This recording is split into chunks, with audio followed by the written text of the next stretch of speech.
Good morning. It's time for our daily devotion, and today we are in Acts chapter 2, one of my very favorite chapters in the entire Bible.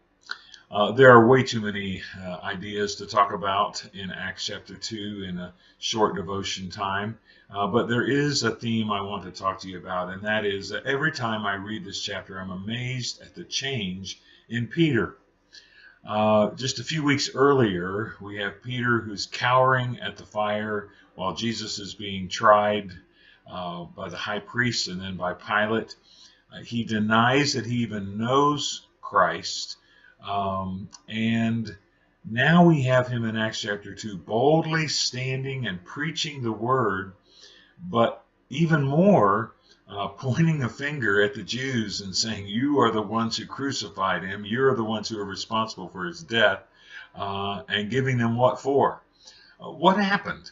What happened in the meantime between the time when Peter is so afraid to even admit he knows Jesus, and now he's standing and risking his own life and could easily follow in the footsteps of Jesus to the cross I just can't believe the difference that happens here in just a few weeks' time. Well, several things have happened. One, his encounter with Jesus on the beach after the resurrection, where he and Jesus, I believe, square things up and make things right.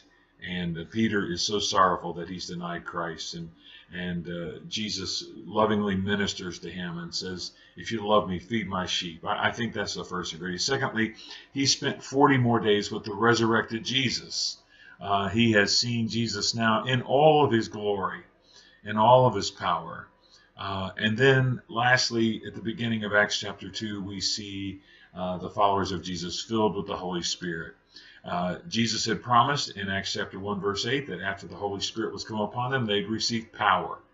And that's exactly what happens. The first part of Acts chapter 2, the Holy Spirit comes upon the disciples and the followers of Jesus, and many signs and wonders follow. But I believe that the main criteria is that they receive power.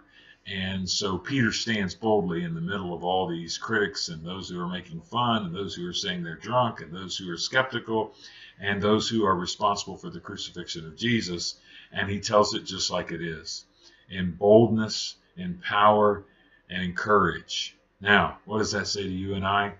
It says that we need an encounter with the resurrected Jesus, and we need the infilling of the Holy Spirit of God in order to have the power and the boldness and the courage that we need to take the message of Jesus Christ to this world. Doesn't mean we have to be mean about it. Doesn't mean we have to be hateful or judgmental.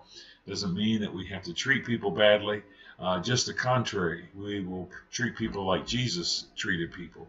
But when we are full of the Holy Spirit and when we are controlled by Him and when we have experienced the resurrected Jesus, we will go forth in power and in boldness and encounter this world with the gospel of Jesus Christ.